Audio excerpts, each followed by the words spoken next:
KPBS On Demand is supported by Splatero, helping homeowners pay off debt by offering streamlined access to your home's equity with no additional monthly payments or new debt. Splatero provides a lump sum payment in exchange for a share of your home's future value. Pre-qualification is available at Splatero.com.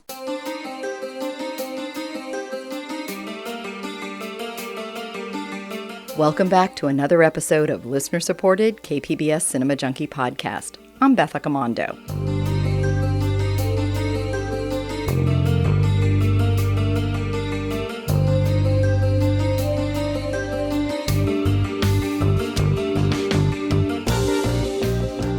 Ladies and gentlemen, Tab Hunter!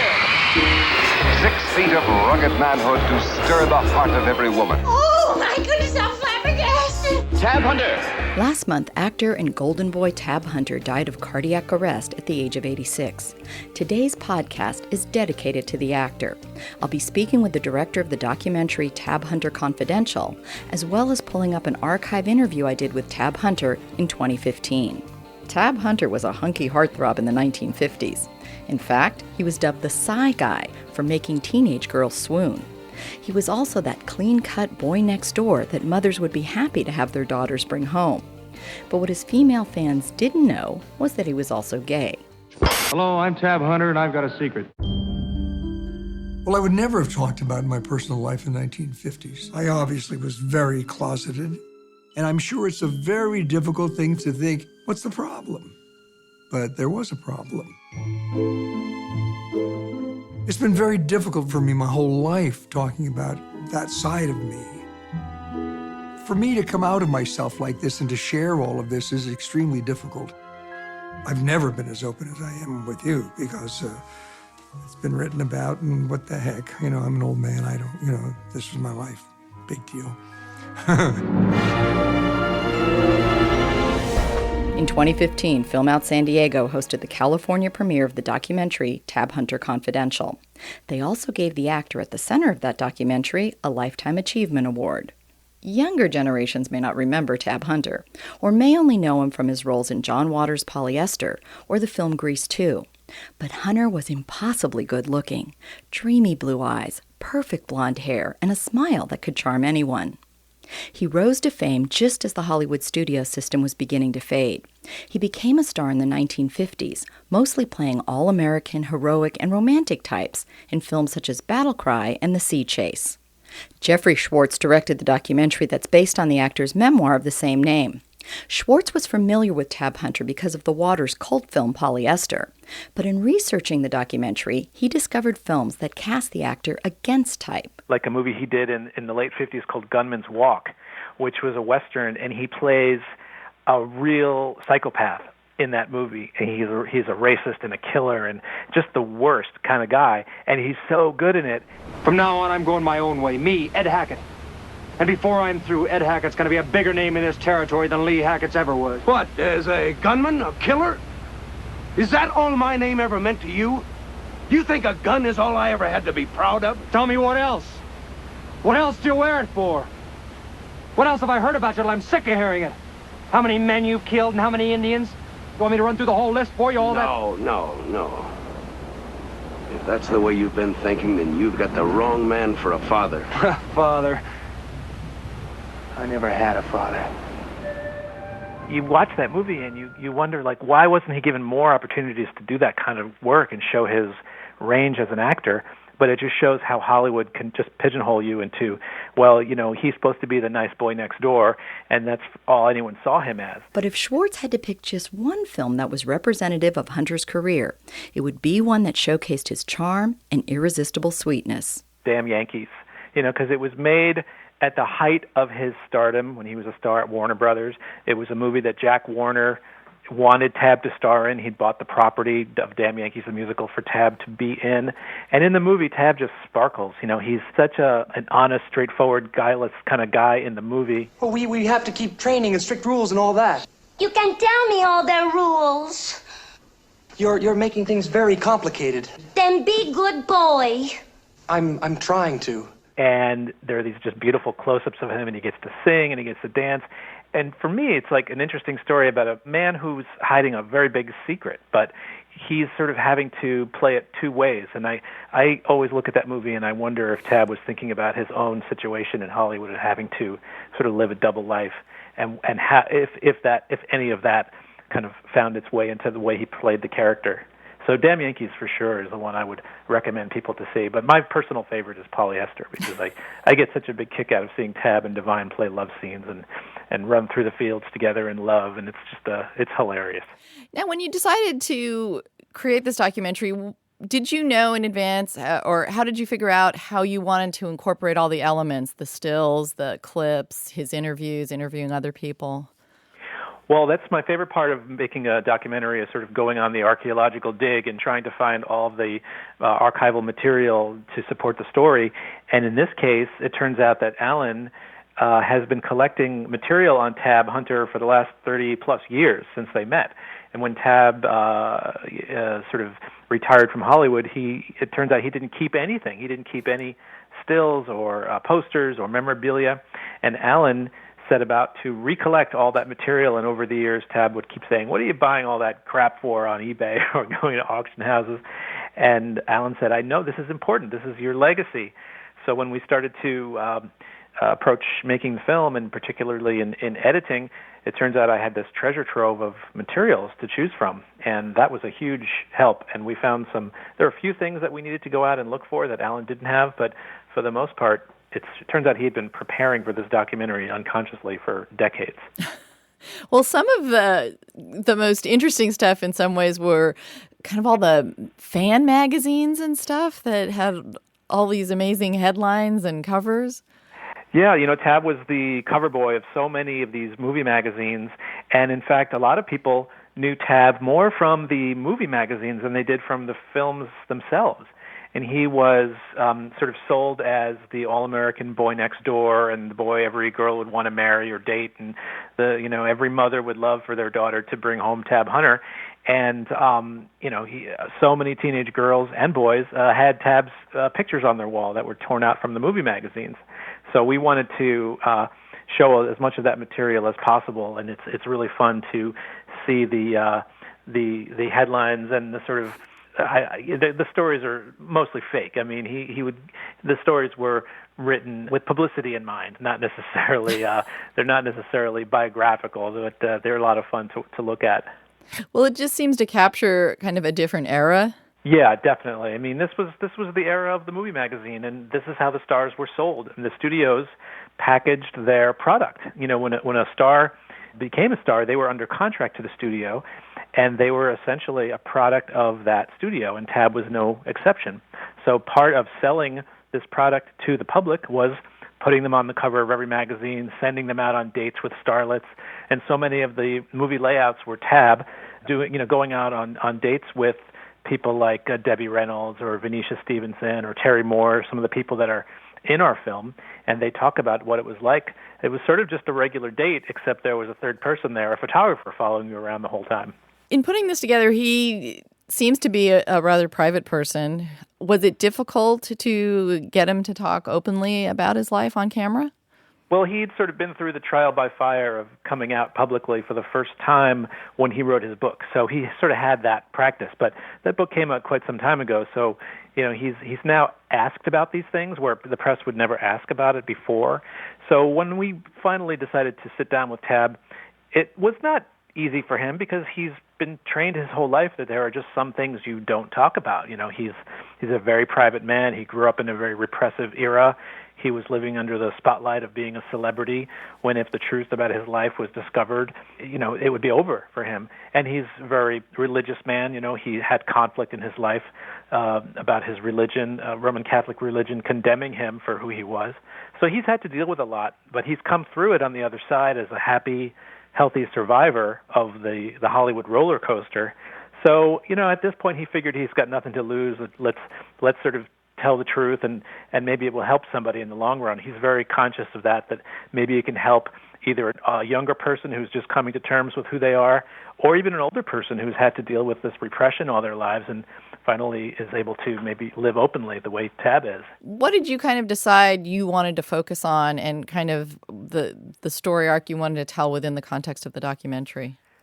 Well, of course, our first cut was extremely long. We interviewed probably about 60 people, and of course, Tab's interviews were marathon sessions, so there was so much that we couldn't include in the film, and it is actually fairly straightforward on how we chose what to include and what not to include, unless it related to Tab's growth as an actor and coming into his own as an artist, or coming into his own with his identity and his sexual identity. If it didn't relate to a journey, his journey of self-acceptance, then we felt like it didn't belong. So there were lots of stories that some are in the book that we didn't include. And it's always heartbreaking to have to lose that stuff, but it's always in the best interest of the film. Yeah, because it seems like you could go off on a lot of different tangents on all the people he worked with and a lot of the different titles. Oh, yeah. I mean, we had some great stuff that we hated to lose, like when he was on Broadway with Tallulah Bankhead in a Tennessee Williams play, this notorious play that very few people have seen because it only played like 3 nights on Broadway and then it closed. So we interviewed people who were in that show or who had seen that show, and we just couldn't include it. And there were just so many tangents that if you read the book, luckily the book is there, and hopefully we'll be able to include some of that material in our DVD release in the future. All right. Well, thank you very much for your time. My pleasure. When I count 3, will all of the ladies in the audience please go, Now for my 2015 archive interview with Tab Hunter. I spoke with the actor by phone from his Santa Barbara home, where he used to get up early every morning to visit his stables. Are you Tab Hunter? Yeah.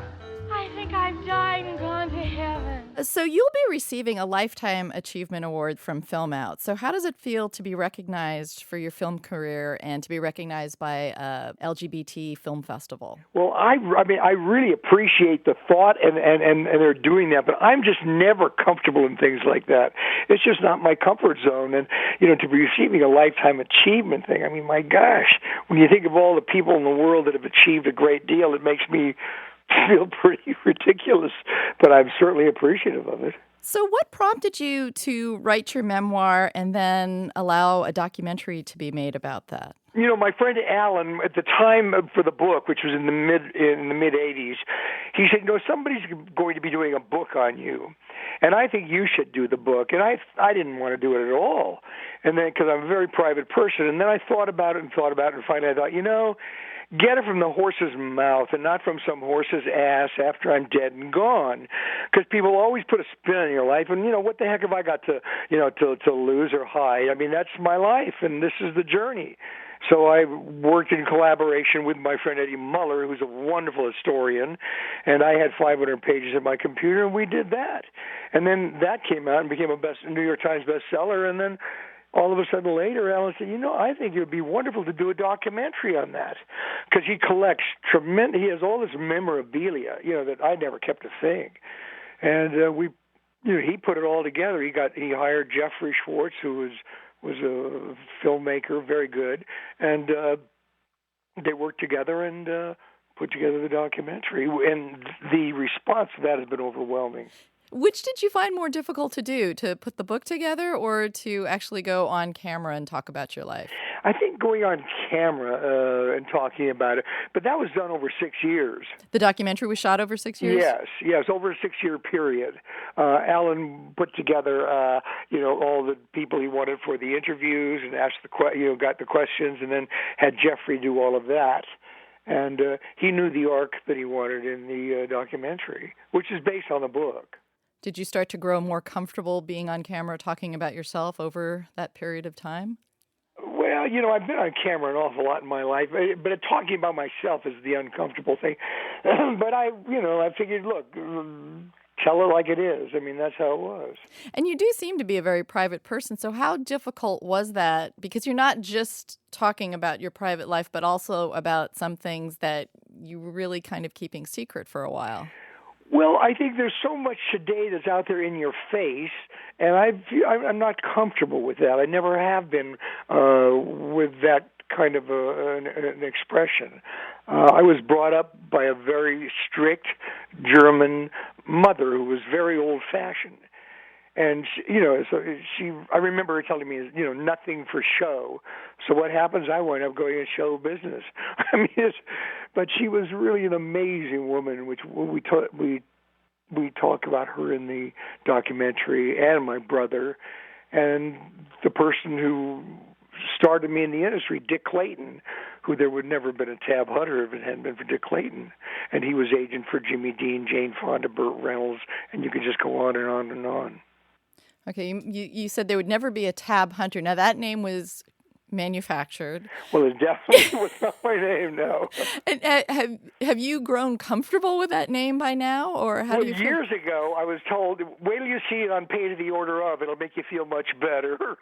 I'm wondering, do you still go by that name, or do you, like, in private? No, I use that.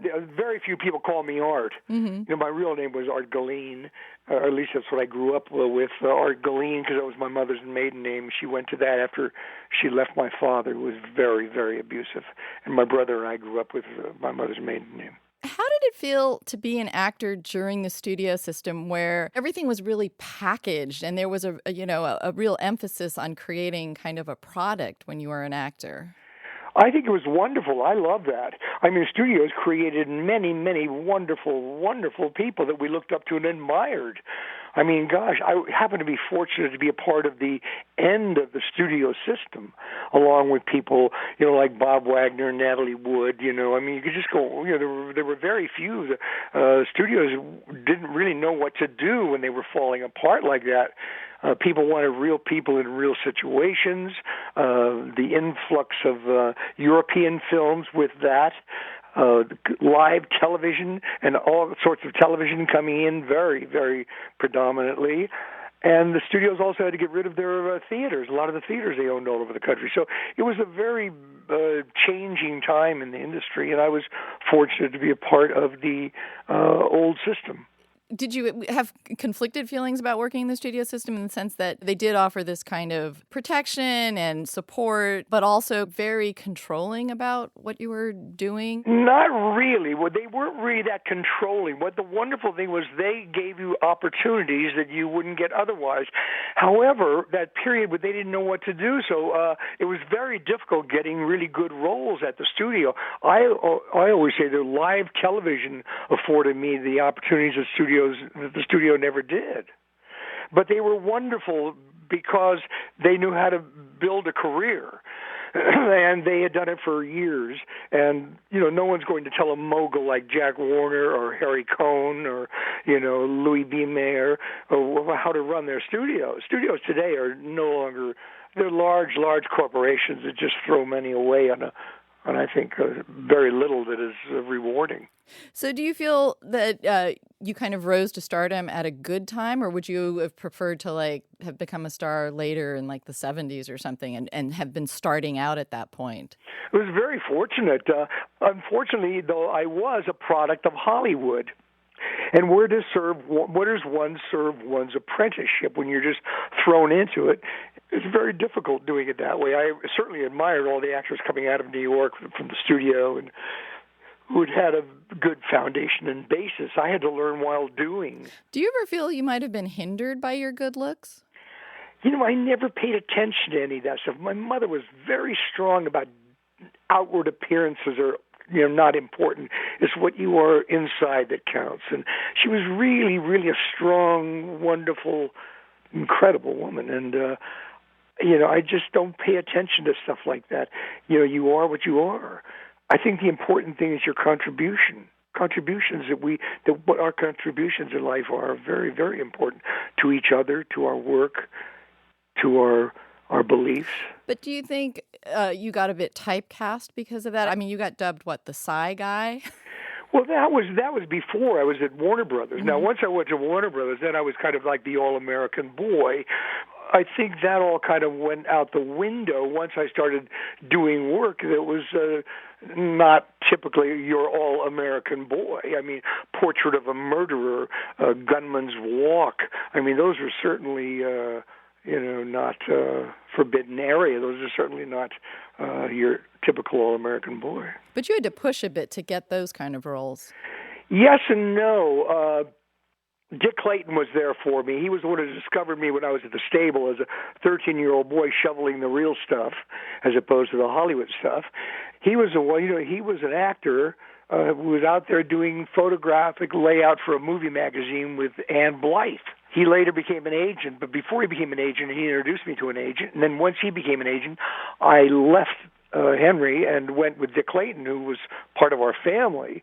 Everyone needs a mentor, someone there to kind of feed them mentally, physically, spiritually, mentally, in every possible way. You've mentioned the live TV work a couple times, and I want you to talk a little bit about doing that, because some of the clips they showed in the film were amazing, because I had never seen that before. So tell me what it was like to work in live television at that time. It was the most frightening thing in the whole wide world, no question.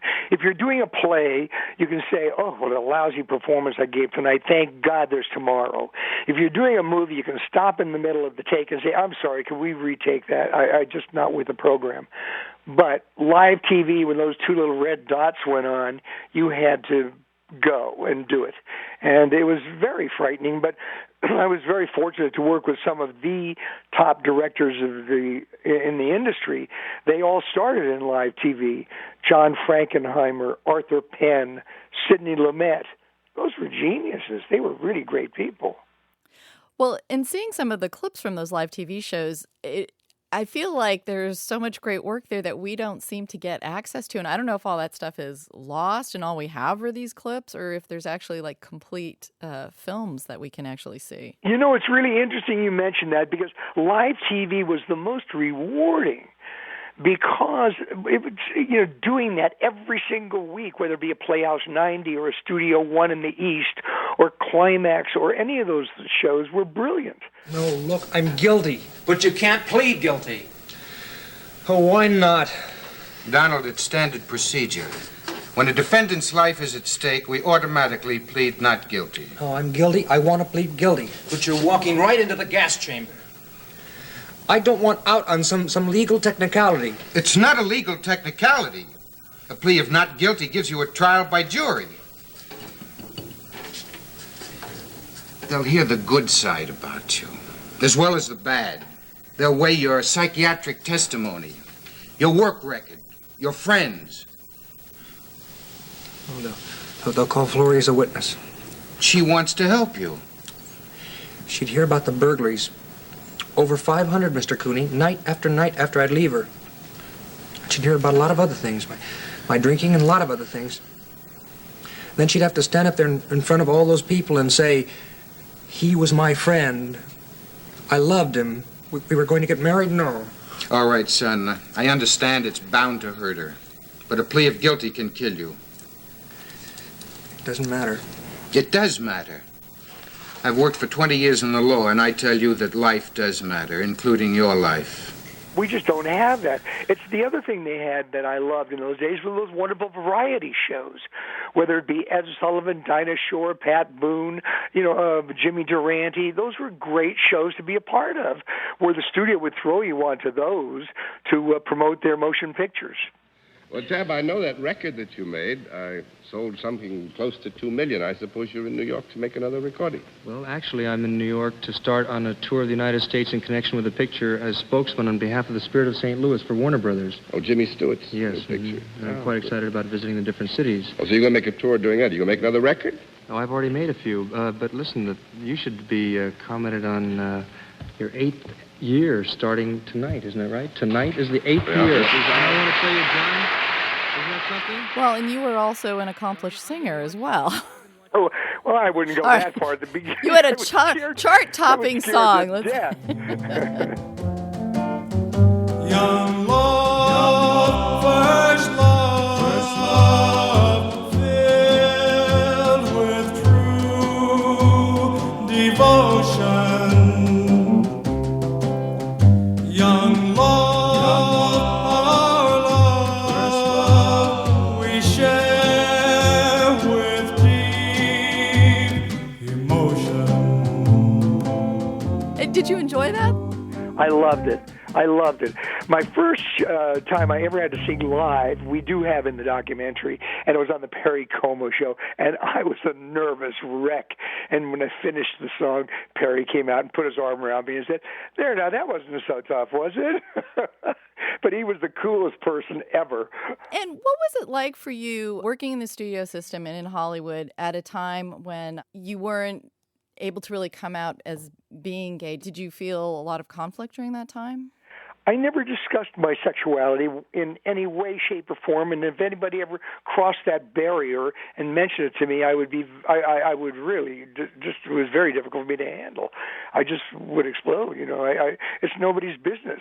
My job was to do my job and do it to the best of my ability and to grow mentally, physically, and spiritually. That's what the journey is for me on earth. Well, you mentioned spiritually. Catholicism has been a strong part of your life. It's a major part of my life. It's without a doubt.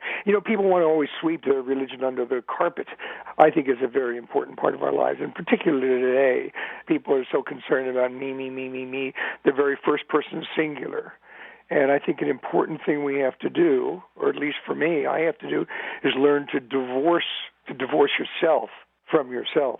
In a certain way, you kind of had to reinvent yourself after leaving the studio system. Film Out recently screened Polyester, and it was a packed and adoring crowd there.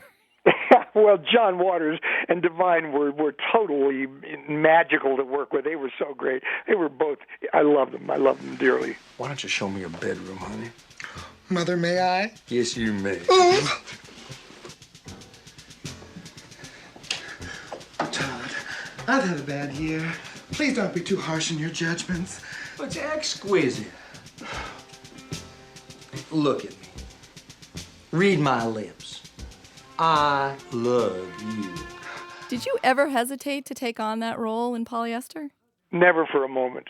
Why? I had nothing to lose and everything to gain. And what was it like working with Divine and John Waters? Divine is one of my favorite leading ladies. Like Lana Turner, Rita Hayworth, Natalie Wood, Geraldine Page, Divine. He was just great to work with. He really was. And John was like your friendly undertaker with that little Adolphe Menjou mustache. He was very, very good. I really enjoyed working with John. In fact, we wanted him to direct our film Lust in the Dust. Well, and it seems like in an interesting way you fit in perfectly to the John Waters universe in the sense that he kind of created a Hollywood system outside of Hollywood, and you were kind of like the first real Hollywood star to kind of infiltrate that. Well, I love when John talks about that. He said, I was so excited that we got a real movie star. I was just thankful to be doing another film. I thought, wow, and with Divine did Mundo Trasho. Well, and you seem to display a real knack for being able to parody the image that you created within the Hollywood studio system in that film. Well, the character was fun. He was a lot of fun to play that character. I've always not admired those kind of in-your-face kind of people who are very out there. It's certainly not me, but it was a lot of fun to play that character. Would you be surprised if a cult film like Polyester turns out to be the film that's like the most enduring one of what you've made? Would that surprise you, or? No, whatever happens, happens. My favorite film of all, there were two films that I enjoyed three films I enjoyed doing. I love doing Damn Yankees because it was my first musical. We're led astray, but we ain't. Two lost souls on the highway of life. We ain't even got a sister or brother. But ain't it just great? Ain't it just grand? We've got each other. Two lost ships on a stormy sea. One with no sail and one with no rudder. But ain't it just great? Ain't it just grand? We've got each other. And then Jack Warner bought it for me, and it was with a whole New York cast, which I loved. I loved doing That Kind of Woman with Sophia Loren because Sidney Lumet directed it. It was working with Sophia. Who could resist that? My God, she was gorgeous and wonderful. And then Gunman's Walk at Columbia. which was really, really a good script. I'm not giving my gun to you or anyone else. I'm giving you an order. You can go to hell. I mean, those are my favorite. You know, whichever people want to like or dislike, that's their choice. You know, God gave us a wonderful thing called free will. And the important thing after free will is choice. So hopefully we make the right choices in life. The film shows that you were also a skater and a horseman. What's interesting is you had kind of a diverse range of interests and skills, but you seem to be able to do very well and be very successful at all of those. Well, I was very involved with the horses. My brother introduced me to them, and they became the love of my life. And I was around them. Then I went away from them for a while when I got into skating, competitive skating. But the reason I stopped that is because it's only your own accomplishment. And I went back to the horses immediately after I stopped that, because there you're working with an animal that has a life of its own, and it's quite wonderful. That lovely communication. Do you think the horses are what grounded you outside of Hollywood? I think shoveling the real stuff at the barn and being around the horses was very important for me. Do you still ride every day? I gave up riding after I showed at Upperville, Virginia last year, because I'm 83, I'll be 84 shortly, and I thought my balance isn't quite what it was, and I don't want to wind up, getting hurt. So I figured, no, I'll just give up the riding. But I go to the barn every day.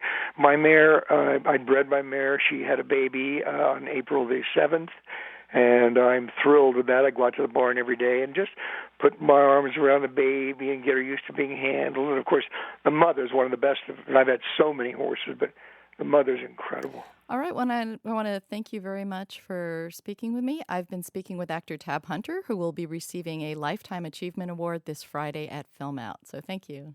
Well, I'm very excited, Beth. Thank you very much. I'm really excited about coming down there and going to the festival. I hear very, very good reports on it, and I just am thrilled that they asked me to come down and receive this, and I look forward to coming down there.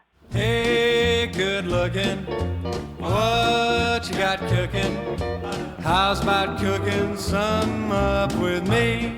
That was actor Tab Hunter in a 2015 interview I did. He passed away last month of cardiac arrest. Thanks for listening to another episode of listener-supported KPBS Cinema Junkie podcast. Please share the podcast with others. Your word of mouth is the best way to get us more listeners. Coming up next on Cinema Junkie Podcast, we'll celebrate the 100th birthday of H.P. Lovecraft and look at some of the films based on his literary works. Till our next Film Fix, I'm Beth Accomando, your resident cinema junkie. I'm free and ready, so we can go steady. How's about saving all your time for me? No more looking, I know I've been tooken. How's about keeping steady company? I'm gonna throw my date book over the fence. Find me one for 5 or 10 cents. I'll keep it till it's covered with age, 'cause I'm writing your name down on every page. Hey, hey, good looking, what you got cooking? How's about cooking some up with me?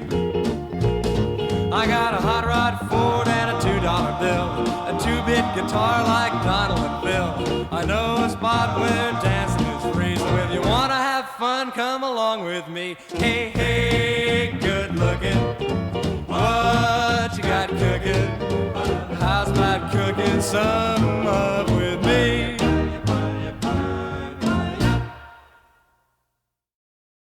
KPBS On Demand is supported by Splatero, helping homeowners pay off debt or for home improvements by offering streamlined access to your home's equity with no additional monthly payments or new debt. Splatero provides a lump sum payment in exchange for a share of your home's future value. Learn more at splatero.com.